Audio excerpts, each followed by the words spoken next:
You're probably wondering how I got into this situation. Well, let's go back to July 21st, 2017, the day Fortnite was released. In its earlier days, the game was basically unknown. It was completely dwarfed by a similar game, PubG. Everyone was playing this game, and with PubG being the first Battle Royale style game that was popular, other than WWE Royale mode of course, they essentially had a monopoly on this style of game. So when Fortnite came around, also doing a Battle Royale with 100 players, the creators of PubG got mad and filed a lawsuit against Epic Games in late 2017. This lawsuit was the first time I had ever heard about Fortnite, and it was big news. I mean, PubG was huge at the time. PubG was like the Fortnite before Fortnite was Fortnite, if that makes any sense. And as time went on, Fortnite was taking more and more players away from PubG to play their game. Why were people leaving this acclaimed game? I mean, it had a more familiar art style, similar to COD, right? Well, the issue with PubG is that it costs money. If you were like me, it was never easy asking your parents to buy you new games. I didn't have any money that I earned myself. You weren't really allowed to have jobs as a minor in my country. And even if I somehow did get money, birthdays and such, my parents still wouldn't let me use it to buy games, because I needed to get good grades. And they were right. Anyways, this lawsuit gave Fortnite a lot of publicity.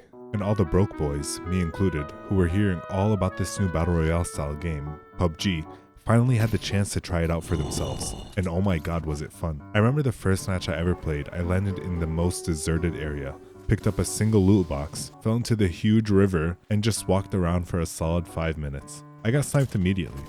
I mean, I was walking out in the open, I was obviously gonna get sniped. But even though I had not interacted with anyone that entire time, the excitement and stress that you could find anyone at any time and get into a fight was just not something I had experienced like that, at least not in a PvP setting. And trying to outsurvive all other 100 people is an exciting premise in and of itself. This made the game incredibly addicting. How long am I going to survive this next round? What kind of loot am I going to find? And where's everyone going? Mind you, this experience wasn't a lonely one. This first game that I'm talking about, I was at a friend's house in a room filled with 6 guys, all huddled around one PS4. The game was that captivating. At least for me, it was a brand new experience. And I wasn't the only one who found it captivating.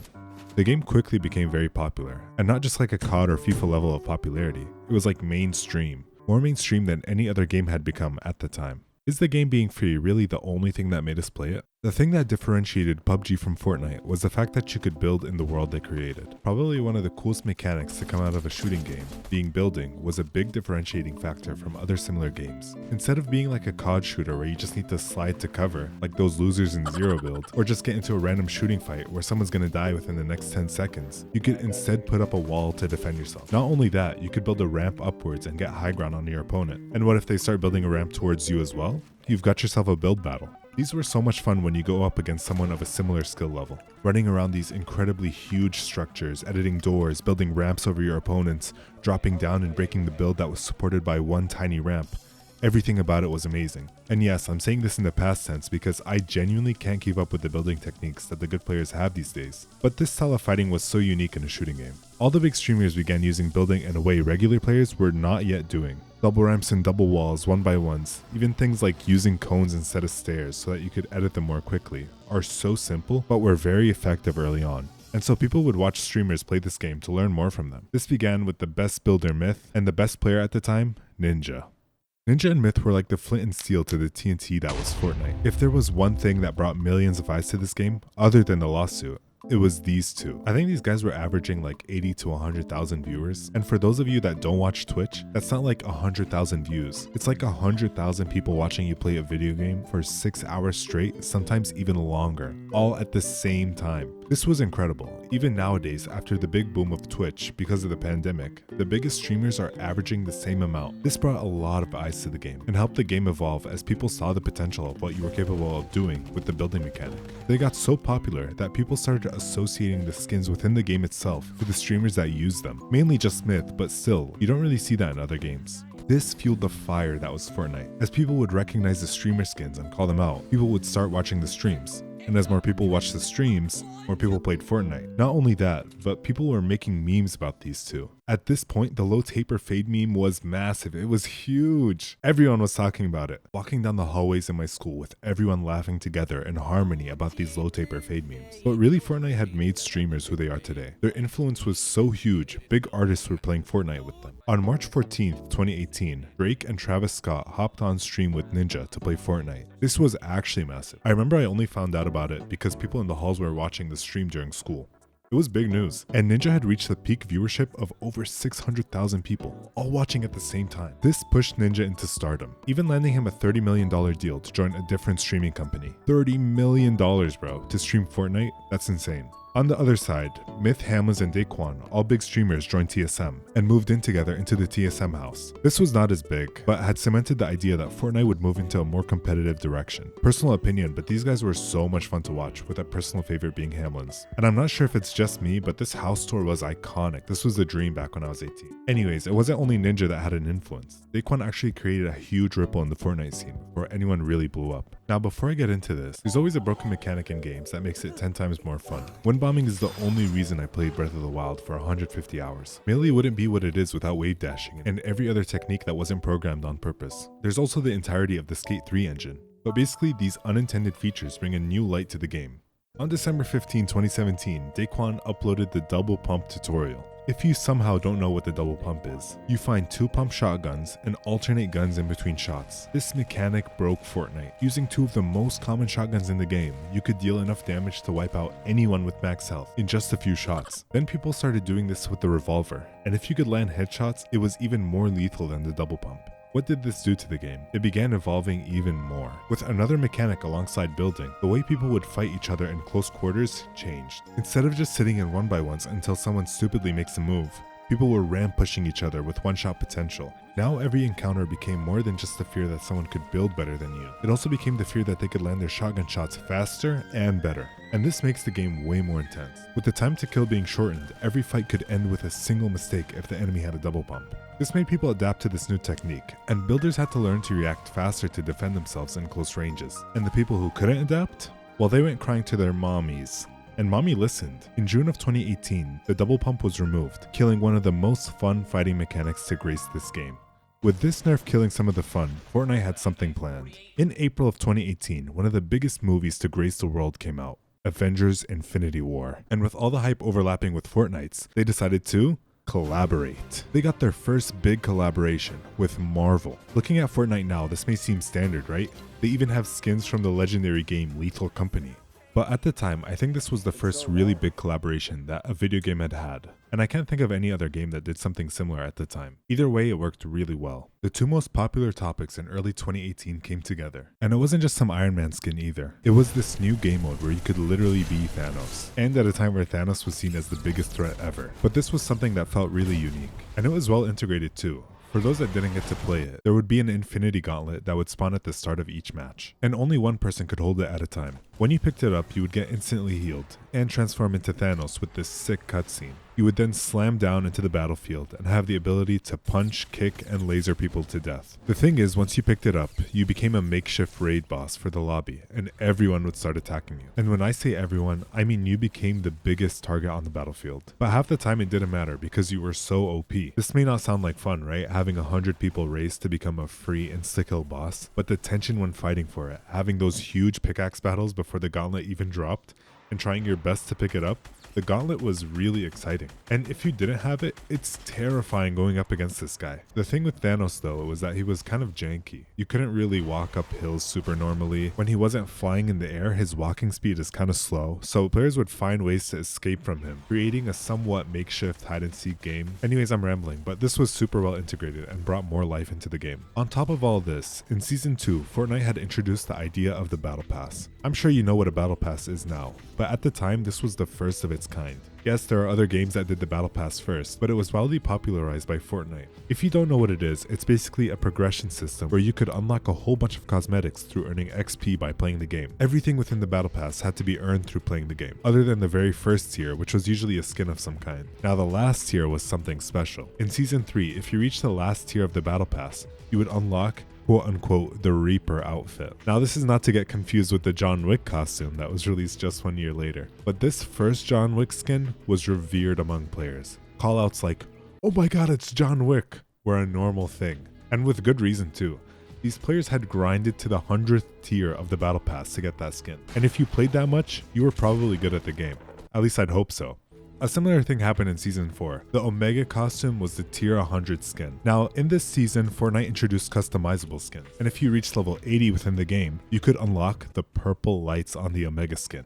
Level 80, sounds easy, right? Bro, I don't know how much Fortnite expected us to play this game. I had finals during season 4 of the Battle Pass, and it was impossible for me to unlock these lights. I think I reached like level 75, and you had to grind for those last 5 levels. Now the Omega skin just sits in my locker with the ugly red lights, and it's never getting used. The Battle Pass was a reason to play, but not only that, you only had to buy the Battle Pass once in your life. The Battle Pass costs 950 V-Bucks, but if you unlock all the tiers in the Battle Pass, you can get all your money back and then some, and buy the next Battle Pass. Infinite V-Bucks glitch. And if you bought Save the World, it was like a whole other thing. I'm pretty sure people are still getting V-Bucks for playing Save the World. Like, that's the way to do in-game currency. Anyways, the Battle Pass caught the eyes of every other video game in the world, and everyone began adopting the Battle Pass system. Every single game. I wouldn't be surprised if I started seeing Battle Passes in my single-player games. But no other game gave you your money back. The other games did not value their players like Fortnite did. Fortnite being an incredible game wasn't just something that was propelled by all these things though.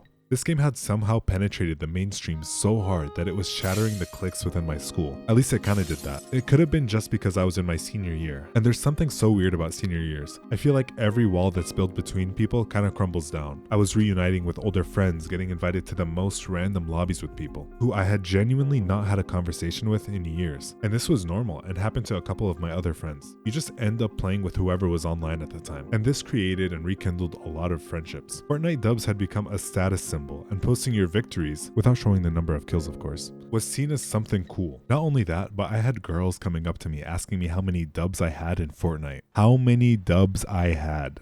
And this isn't like a girls don't play video games moment. This was like someone who had never touched a video game before had just sparked up a conversation with me about Fortnite. And I confirmed this, like she didn't even play Fortnite.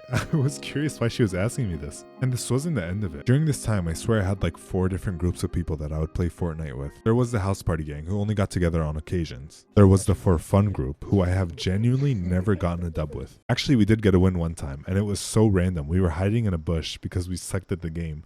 And out of nowhere, the win screen popped up. A genuine 0-kill victory. But you know damn well I still took a picture of that. Other for fun groups I have never won with. But some of the most intense and probably low skill fights that I have experienced were with these people. Jumping around with a hunting rifle as my only weapon, screaming, not aiming at all, and somehow still clutching a fight is something I won't forget. Then there was my duo, the tried and true. We would collect dubs every night we played. But even though I won the most with my duo, it wasn't all serious. We also had our funny business.